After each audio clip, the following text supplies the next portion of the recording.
Into this smoke, I release all energies that do not serve me,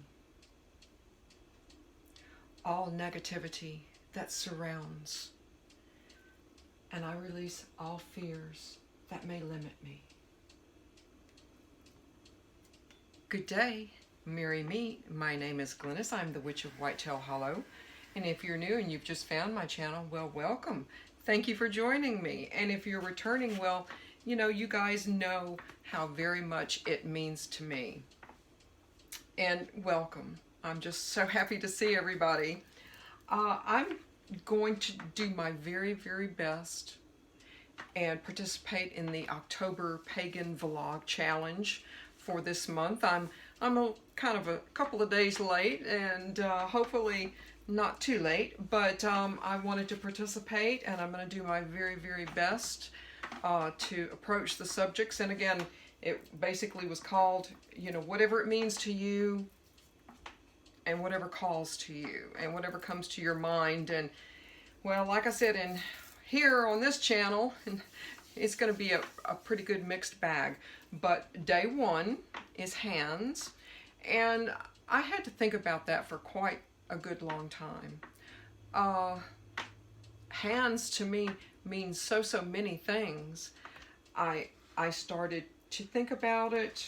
I started to reminisce a little bit, and boy, my mind really went back quite a few years. And my first memory, of course, was of my mother, and thinking about my hands. And she would, of course, she and my father smoked, and unfortunately, and I think she saw me heading down the wrong path as far as my health is concerned. And so she would say, here, you know, don't you want to take up embroidering?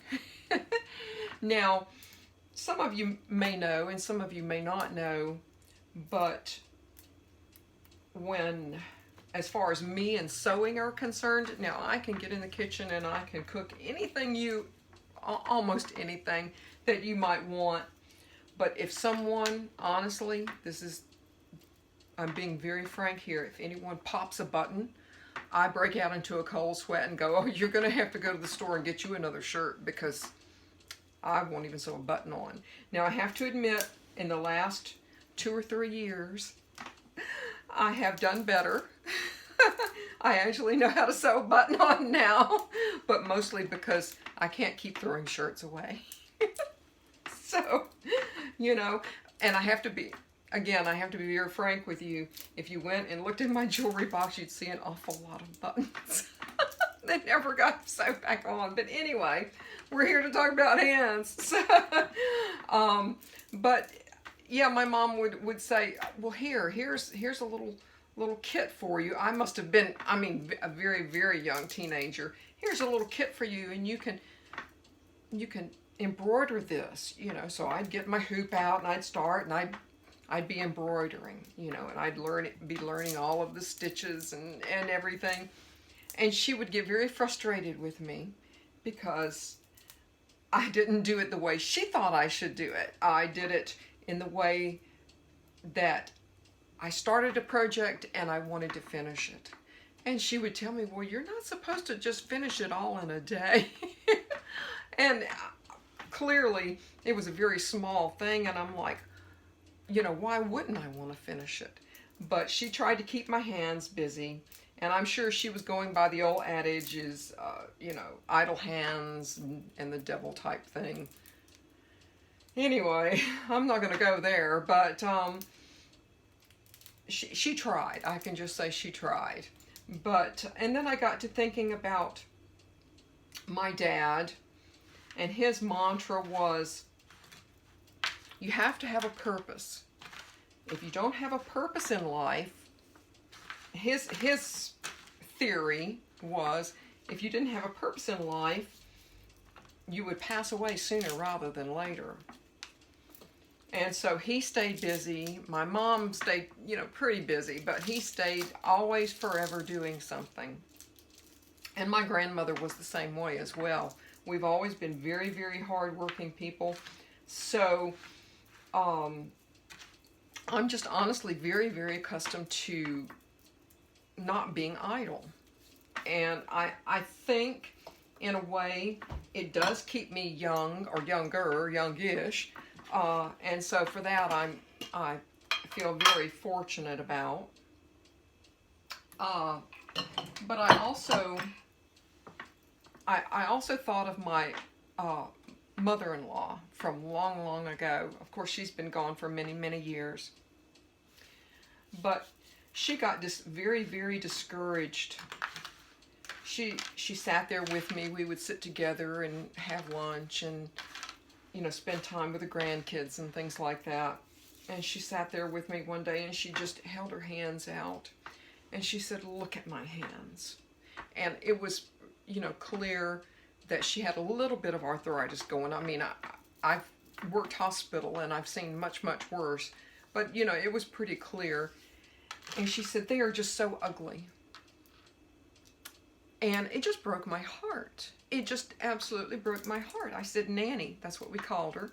I said, "Nanny, can't you see that everything that your hands have been through, you somehow made it to the point where you were married, you had several children of your own, you held them, you diapered them, you fed them, you gave them every care possibly in the world. And now with your 6 or more grandchildren that she had at the time, 6 or more, she was giving them love and care, and she took just such great joy in having grandchildren." And I said, "To me, your hands look just incredibly, incredibly beautiful." And I hope, she didn't say any more, but I honestly hope that maybe that, you know, kind of changed her mind a little bit as far as hands are concerned. And I mean, I'm kind of in the same position. I've had my issues with my hands and my wrists and things like that, but you know what? That's just simply not going to stop me from doing what I want to do, because I've gotten to the point in my life where I'm having a boatload of fun. And just absolutely no one is going to tell me I can't do something.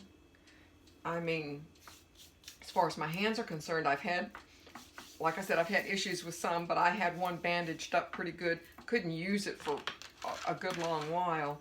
But you know what? That didn't stop me from doing what I wanted to do. But now, and as I sit here and I talk to you guys, and it's so great to see you, by the way, again. And as I talk to you guys, I sit here and I think about you all. And I think about putting all of my intentions from my heart, my mind, my soul, in through my hands.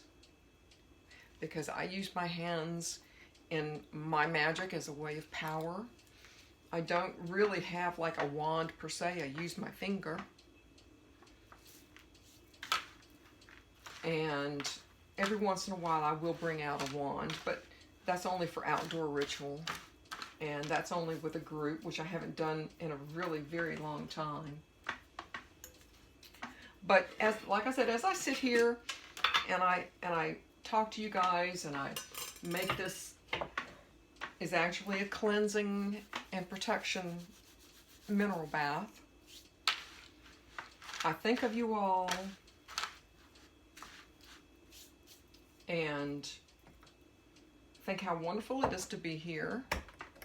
And you know, baths bring and so much protection to you, but they can also bring, when I have this bottled up and in my bathroom, it's going to look, of course it's going to look beautiful and gorgeous. And when I go in, I will have a good look at it, and of course I'll use it, of course, and I'll think of you guys, and it'll be just a wonderful thing. yeah, this is going to be absolutely gorgeous. You'd be surprised at the power that you have going through your hands. And just in the mundane, everyday things that you do. This is going to be just a glorious bath. I have a little bit of Epsom salt here. A little bit of avocado oil. Gosh, I put rose, lavender, hibiscus, patchouli, hyssop, rose hips, chamomile, sage. And, you know, as I sit here and I work this through my hands and know, you know, each and every day, I will think about you guys. And hope that, you know, you will look at your hands maybe in a different way. Not as necessarily as, okay, here's my hand. You know, I think you might be surprised at what you can do, what you can get accomplished. My hands, for me, have brought me an awful lot of work.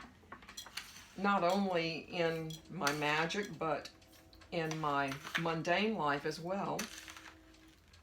I love to paint, although I'm not a portrait artist, but I love to paint and do lots of things with my hands, and also using my hands, it helps me save a bit of money.